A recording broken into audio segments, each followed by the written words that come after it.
Olá, meus amigos, estamos aqui para mais um vídeo, né? Vocês devem estar estranhando um tabuleiro de xadrez ao invés de damas, né? Este fato, pessoal, é devido à pergunta do Pedro sobre damas de 64 casas e damas de 100 casas. Ele pergunta se há outras diferenças além da dimensão física de cada um. Essa pergunta me fez lembrar que eu fiquei devendo uma resposta idêntica sobre xadrez e damas. Acredito que no esporte intelectual, de uma forma geral, o raciocínio se converge para um ponto único, né? Porém, cada modalidade tem seus encantos de maneira única. Essa partida que eu vou apresentar de xadrez, ela foi jogada 100% com conceitos damísticos, né?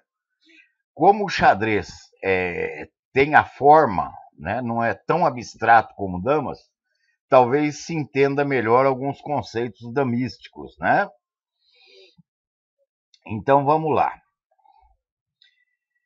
Como sempre tive um nível médio em xadrez e me apaixonei pela modalidade, sempre procurava adversários, né?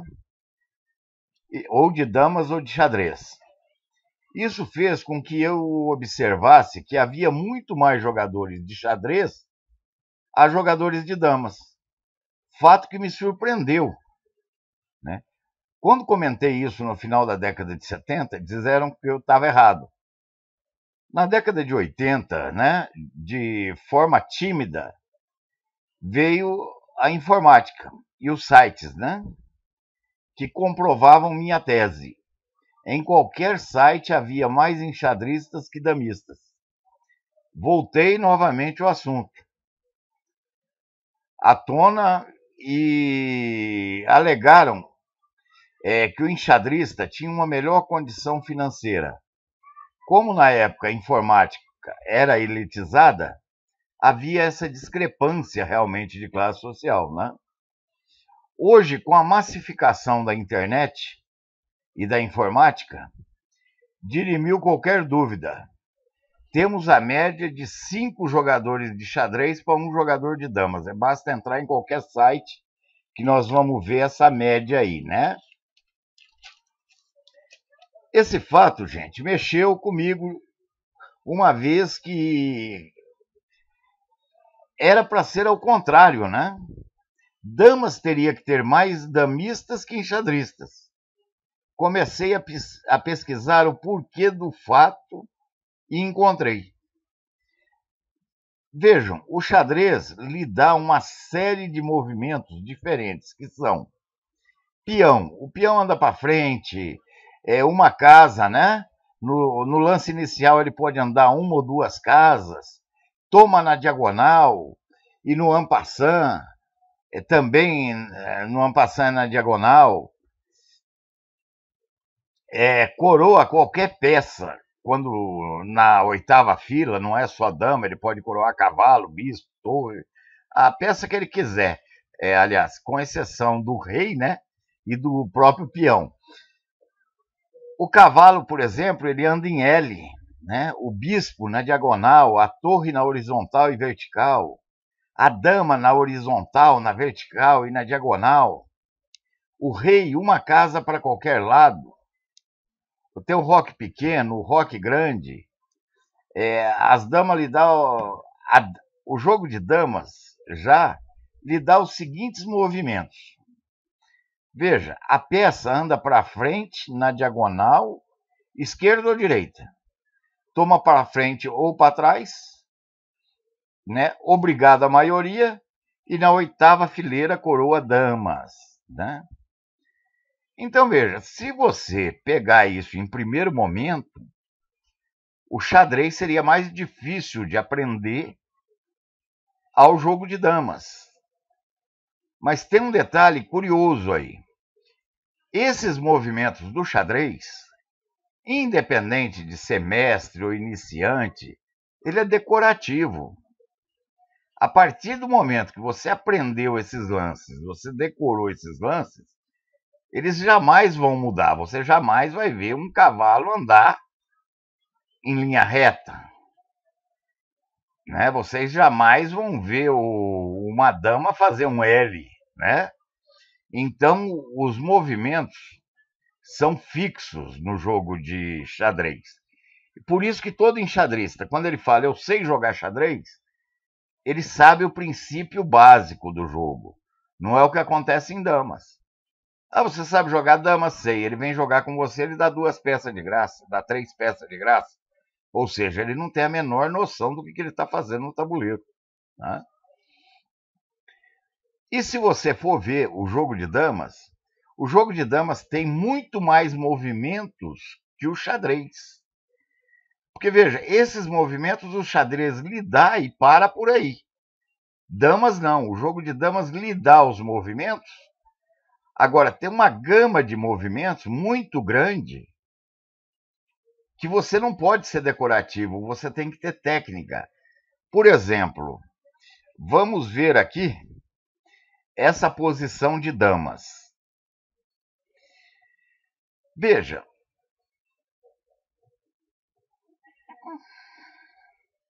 Vejam, nessa posição, nós temos um movimento de E1 e para G7. Um movimento que você jamais vai ter no xadrez. Eu apresentei essa partida esses dias, é uma russa. Né? Então, veja bem, só que para você fazer esse movimento de E1 para G7, você tem que ter uma técnica. Você pega alguém que não tem noção de dama, ele não vai fazer esse movimento. Agora, o movimento existe, ó, essa peça sair de E1 e ir para G7. Então, o número de movimentos em damas ele é infinito. E para complicar mais ainda, você tem que ter uma técnica para fazer esses movimentos. Não basta você aprender que pode... O que você aprende é que pode fazer movimento para a direita, para a esquerda, tomar para frente e para trás. Isso o jogo de dama lhe dá. O resto tem que ser em técnica. Então, veja bem, dá lá, tomou, deu aqui, é obrigado a tomar 2, deu aqui, é obrigado a tomar 2, e dá lá, olha. E a peça sai de E1 e vai para G7. É um movimento, por exemplo, que não existe no xadrez. E movimentos igual esse, nós sabemos que tem milhares, né? Então, voltando agora ao xadrez. Então, veja, na fase inicial, é mais fácil se aprender damas do que xadrez. Mas para se ter o mínimo de noção para falar que se joga damas, é muito mais complicado você aprender a jogar damas, né? Então, veja bem, o aprendizado de damas ele é muito mais complexo do que o aprendizado de xadrez, né? Veja, eu quero fazer uma observação. Eu não estou falando aqui que damas é mais difícil que xadrez ou vice-versa. O que eu estou dizendo é com relação ao aprendizado. Eu acredito que não exista mais difícil ou mais fácil, né? O que eu acredito é que os 3 jogos, tanto damas de 100, 64 e xadrez, têm um raciocínio fantástico. E são raciocínios distintos, com objetivos diferentes. Né? O que pode existir é mais facilidade de uma pessoa se adaptar melhor a uma forma de raciocínio em detrimento à outra. Né? Então, eu mesmo, por exemplo, entre xadrez, damas e 64 e 100, o que eu tenho mais dificuldade é em damas de 64. É o que eu acho o raciocínio mais pesado, né? Aí já damas de 100 já é um raciocínio mais leve, né? E o xadrez eu tenho mais facilidade no raciocínio com o xadrez porque é uma peça, né? E isso não quer dizer que seja mais difícil ou mais fácil, né? Quer dizer apenas que você se encaixa melhor numa maneira de raciocinar, né? Então, veja bem.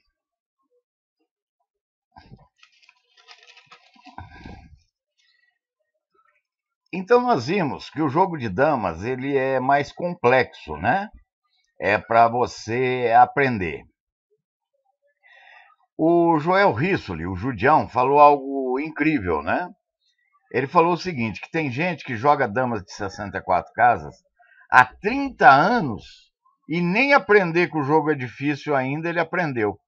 Né? Eu achei muito interessante isso do Judião. Né? Então, acredito ser esse o motivo de se ter mais enxadristas adamistas. A gente vê que o pessoal entra nos sites, né? Achando que joga damas e acaba saindo, abandonando, porque ele vê que ele não tem a menor noção do que ele está fazendo ali, né? Então, veja bem, cada jogo desse tem as suas belezas, né? Isso é fato. Agora, existe um ponto de convergência no esporte intelectual, né? Que é um raciocínio uno a todos, né? Então, por exemplo, abertura, meio jogo e final. O que é abertura? Tanto no xadrez como dama de 64 ou damas de 100. É para você desenvolver melhor as suas peças. Né? No xadrez a gente vê isso nitidamente, peça fora de jogo, porque ela tem a sua forma diferente. E em damas, como as peças são todas iguais, nós temos dificuldade em observar essas peças fora de jogo. Né? Então, veja bem. Eu vou mostrar essa partida para vocês, né? Que ela foi uma partida diferente, né? E ela foi baseada num raciocínio, é claro, de jogo de damas, né? E aí fica respondida a pergunta do Pedro, que tem as suas semelhanças, tanto o xadrez como damas de 100 e damas de 64, né? Porém, os objetivos são diferentes. Até eu respondi para o Pedro da seguinte forma: quem corre os 100 metros e quem corre a maratona. Né? Então, são duas modalidades esportivas maravilhosas, porém com técnicas diferentes, em que pese que as duas são para correr. Né? Mas o treinamento, o técnico tem que ter o gingado de cada modalidade. Ele não pode preparar um atleta para 100 metros como se prepara para uma maratona e vice-versa. Né? A mesma coisa, você não pode preparar um jogador de damas com xadrez e nem de xadrez com damas. Agora, existe o raciocínio básico inerente a xadrez e damas, que é uno. Né? Então, veja essa partida, olha. Jogador médio, eu saio já atacando, né, o ponto, que é o do Pastor, né, que é muito conhecido. Ele veio defendeu. Eu já saio aqui porque a ideia é vir com esse cavalo aqui para tomar o bispo. Eu já não deixo, que esse bispo me é caro. E o cavalo, o teórico é jogar aqui, olha, né, 3 bispos. Eu já saio com ele para cá. Aí ele veio defender o peão, eu roquei. Ele saiu, eu já avancei o peão. Ele jogou, eu defendi meu peão. Ele rocou e eu fechei, olha. Eu fechei para fazer um ataque em cima do rei dele. Esse roque dele foi fraco, olha, deixando eu fechar aqui. Aí ele saiu com o peão da frente. Eu joguei o cavalo, ele jogou, eu joguei meu cavalo lá, olha. Ele veio com o cavalo, eu avancei o peão para espantar o cavalo. Aí espantei o cavalo e joguei minha dama já atacando lá, olha. Veja que eu ameacei checkmate. Não adianta ele jogar o cavalo aqui, que eu avanço o peão e ele perde o cavalo. Aí ele defendeu lá, olha. Ele defendeu com o bispo, né? Quando ele defendeu com o bispo, eu já fui ameaçando de novo com a dama, olha, eu estou levando mais gente para lá. Ele voltou com o cavalo e eu já ameacei com mais gente, olha. Agora eu tenho 3 ataques lá. E eles defendeu com a torre. Quando defende com a torre, eu tomo e ameaço agora com o meu bispo a torre. Ele veio com a dama, eu tomei a torre e ganhei qualidade. Isso chama qualidade.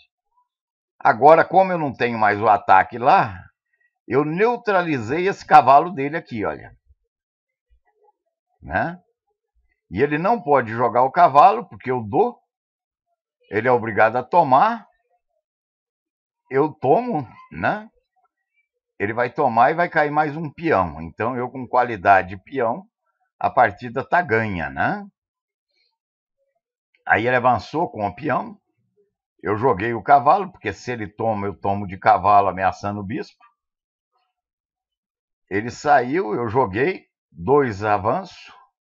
Ele jogou, eu avancei mais um pouco o peão, ele jogou a torre e eu já pus o bispo, olha, na cara do rei dele.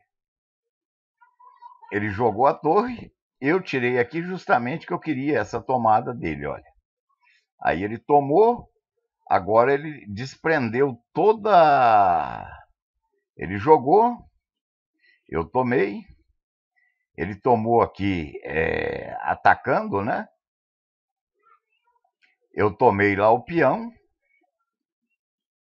ele tomou, eu tomei de cavalo atacando o bispo dele, né? Ele me atacou com o cavalo, eu ataquei, continuei o ataque, né, no bispo. Ele jogou, eu já ameacei aqui com 2 forças, ele saiu, eu vim com a torre ameaçando com 2 forças o... Aí ele me ameaçou aqui, olha, e eu saí aqui, ó. Eu saí aqui, e aqui ele errou, ó, ele tomou aqui. Veja, quando ele tomou aqui, eu tomei lá, olha, que ele não pode tomar minha dama, porque o bispo toma o rei, isso chama tá cravado, né? E se ele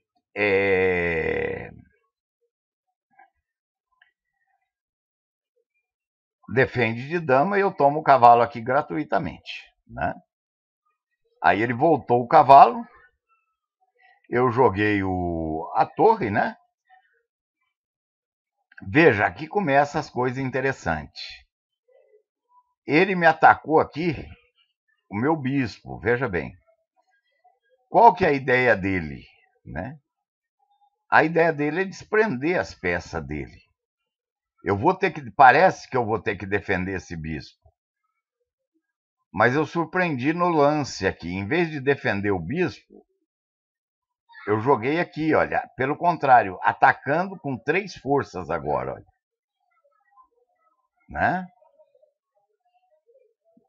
Então, veja, a partir do momento que eu ataquei com 3 forças, se ele toma o bispo aqui, eu dou checkmate lá com a torre, ó, porque ele não pode tomar de cavalo, que o cavalo está cravado, ó. Aí ele voltou. Veja que a dama dele não tem mais mobilidade, né? Quem tem noções básicas de xadrez vai saber isso. Aí eu joguei esse cavalo aqui, olha. Né? A minha ideia é ir lá, ó, fazer pressão em cima daquele cavalo. Aí ele veio com o cavalo atacando minha torre. E eu simplesmente joguei a dama aqui, atacando os 2, né? Quando ele atacou aqui, eu fiz o seguinte, olha. Eu sacrifiquei. Eu tomei cavalo por peão. Veja, se ele toma aqui, o bispo toma a dama dele. Então ele é obrigado a tomar de torre. Aí ele tomou de torre. E eu tomo aqui, olha. E eu tomei o cavalo dele. Veja o que eu falo para vocês. Ele pode tomar minha torre aqui? Pode tomar. Veja, se ele tomar a torre minha aqui, eu tomo a torre dele aqui e mate.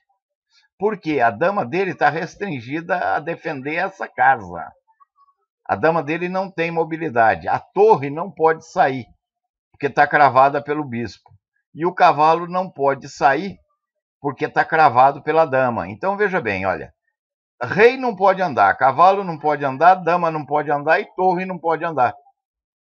e o bispo sem função, né? E o bispo totalmente sem função. Então, o que acontece aí? As peças dele, a gente fala que está sem jogar, né? As peças dele não estão jogando. Veja que ele poderia tomar aqui, olha, e ameaçar meu rei. Mas ele não pode por quê? Porque se tirar a torre, o bispo toma o rei, né? Isso acontece frequentemente em damas. Por isso que existem as aberturas, né? Para você desenvolver suas peças. Como no xadrez existe a forma física diferente das peças, você veja, olha, dama não pode tomar aqui, dama não pode jogar aqui, dama não pode jogar em lugar nenhum. Essa torre não tem uma casa onde ela pode ir, o cavalo não tem uma casa onde pode ir. E o rei também, nenhuma casa que pode ir. Então, o que ele fez? Ele tentou diminuir minhas peças. Ele tomou o cavalo. Por quê? Eu não posso tomar o bispo dele, que ele toma meu rei. Aí eu joguei esse que surpreendeu ele, olha. Aí eu joguei esse, ele abandonou. Por que ele abandonou? Porque não tem mais lance. As peças dele, ele tem mais peças que eu. Veja, ele tem bem mais peça que eu. Só que nenhuma peça dele joga. Se essa dama toma a torre, eu tomo essa torre aqui com mate. Se ele joga isso daqui tomando, eu tomo lá de dama ou de bispo mate, porque ele não vai poder tomar com a dama, porque... E se ele jogar qualquer peça, né, pode tomar a dama dele, inclusive dar mate, ou dar o mate direto. Ele não pode andar com o cavalo. Então, o que aconteceu aí? Foi feito um jogo tático, que eu acho muito chique isso no xadrez. Eles usam esses termos que eu acho fantástico, né? Então, essa foi tida como uma partida tática. O que é a partida tática? Aquela partida que você vai atrás de golpe, né? É onde você vai atrás de golpe e tentando pegar o rei. Então, veja bem, a diferença básica entre xadrez, damas de 64 e 100, na damas de 64 casas, o grande desafio, eu acredito que 90% do damas de 64 casas é você sair desses 300 anos de estudo de teoria, né? Damas de 100 casas, o grande desafio são as combinações, né? E o xadrez, o grande desafio é o desenvolvimento das peças para defesa e ataque de o rei, que é uma peça só que se objetiva, né? Mas para conseguir qualquer um desses objetivos, o raciocínio é um só, ou seja, você tem que ter contagem, conhecimento, teoria e por aí vai para poder desenvolver o jogo com leveza. Tá ok?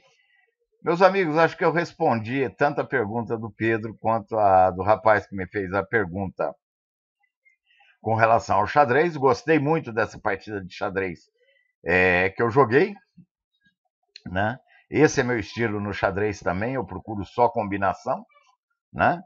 E é um esporte que eu amo, igual amo a dama de 64, igual amo a dama de 100, né? Não vejo dificuldade assim, é o que eu falei, é só variando de pessoa para pessoa, né? Do esporte não, é como uma pessoa que tem o dom de jogar futebol e a outra tem o dom de jogar basquete, né? Ela vai ter mais, a que tem o dom de jogar futebol, ela vai ter dificuldade no basquete, vice-versa, né? Então ela vai achar sempre o outro esporte mais difícil, né? Então eu acredito que é uma coisa muito pessoal. Não existe o mais fácil ou o mais difícil. Tá ok?